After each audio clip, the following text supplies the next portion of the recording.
बिस्मिल्लाहिर्रहमानिर्रहीम। अस्सलाम वालेकुम व्यूअर्स, क्या हाल है? उम्मीद है सब ठीक होंगे। अल्लाह ताला सबको अपने घरों में खुश रखे, आबाद रखे, आमीन सुम्मा आमीन। चर्बी पिघलाएं, दही खाएं। पेट की चर्बी पिघलाने के लिए मुफीद नुस्खा दही खाना। लोग दही खाते हैं जब दिल किया खा लिया, सुबह खा लिया, दोपहर में खा लिया, शाम में खा लिया, लेकिन शाम में कभी भी दही नहीं खाना चाहिए। ये बात मेरी आप लोग याद रखें।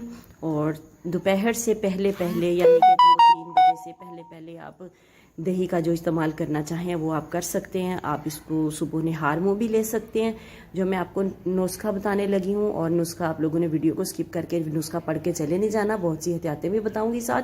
तो इसलिए आप लोगों ने वीडियो को एंड तक देखना है और इसको सदका जारिया समझकर शेयर करना है। बहुत से लोग ऐसे हैं उन्हें दही खाने का सही तरीका भी नहीं आता, जब दिल करता है उस टाइम दही खाते हैं। तो इस तरीके से दही नहीं खाना चाहिए। अगर आप सुबह दही खाएंगे, ये आपके मैदे को ताकत देगा, आपको ठीक रखेगा। पेट की चर्बी पिघलाने के लिए दही आपने 6 चम्मच लेने हैं और सफ़ेद ज़ीरा 1 चुटकी दिन में 1 मरतबा इस्तेमाल करना है। चंद हफ्तों में आप लोगों ने कमाल देखना है। लेकिन इसके लिए दही जो है वो आप लोगों का फुल फैट नहीं होना चाहिए।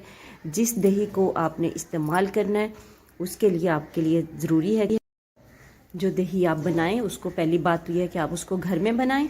और जब आपने दही बनाना है तो उस दूध के ऊपर से आपने मलाई जो है वो बिल्कुल उतार लेनी है।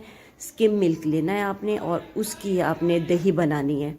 तो उस दही को आपने इस्तेमाल करना है। दही दोबारा बता दूं कि फुल फैट नहीं होनी चाहिए, तो आपको कोई फ़र्क नहीं पड़ेगा अगर आप फुल फैट दही यूज़ करेंगे। वीडियो अच्छी लगे तो लाइक एंड शेयर ज़रूर कीजिएगा। मिलते हैं नेक्स्ट वीडियो में। चैनल को सब्सक्राइब कर दें। अल्लाह हाफिज़।